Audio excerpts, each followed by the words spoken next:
Hello friends, कैसे हैं आप सब। आशा करती हूँ कि आप लोग स्वस्थ और मस्त होंगे। चलिए फ्रेंड्स, हम आप लोगों के लिए लेकर आई हूँ शिव गुरु का एक नया सुंदर सा प्यारा सा भजन।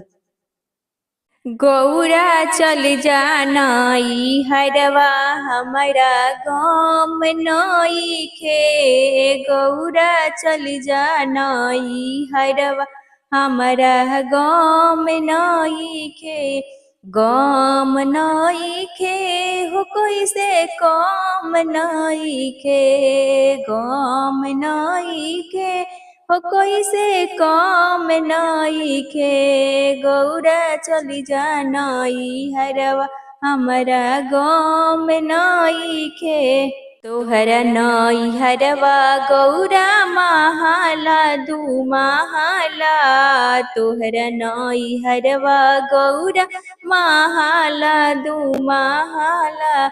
तो हमारा टूटही मड़ैया कैसे काम नई खे। तो हमार टूटही मड़ैया कैसे काम नई खे। ए गौरा चल जानई हरवा हमारा गाम नई खे। ए गौरा जैबू नई हरवा हमारा गाम नई खे। गौरा जैबू नई हरवा हमारा गाम नई खे। गौरा जैबू नई हरवा हमारा गाम नई खे। तोहर नई हरवा गौरा पूड़िया मिठैया। तोहर नई हरवा गौरा पूड़िया मिठैया। पूड़िया मिठैया गौरा पूड़िया मिठैया। पूड़िया मिठैया गौरा पूड़िया मिठैया। तो हमारी भंगिया धतुरवा कैसे काम नई खे। तो हमारी भंगिया धतुरवा कैसे काम नई खे। गौरा जैबू नई हरवा हमारा गाम नई खे। तोहर नई हरवा गौरा भाई रे भतीजावा। तोहर नई हरवा गौरा भाई रे भतीजावा। तो हमारे भूतवा परतवा कैसे काम नई खे। तो हमारे भूतवा परतवा कैसे काम नई खे।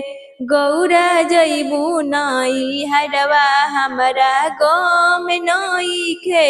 गौरा जैबू नई हरवा हमारा गाम नई खे। तोहर नई हरवा गौरा तो सकता कियावा। तोहर नई हरवा गौरा तो सकता कियावा। तो सकता कियावा हो गौरा तो सकता कियावा। तो हमार मिर्गा के छलवा कैसे काम नई खे। तो हमार मिर्गा के छलवा कैसे काम नई खे।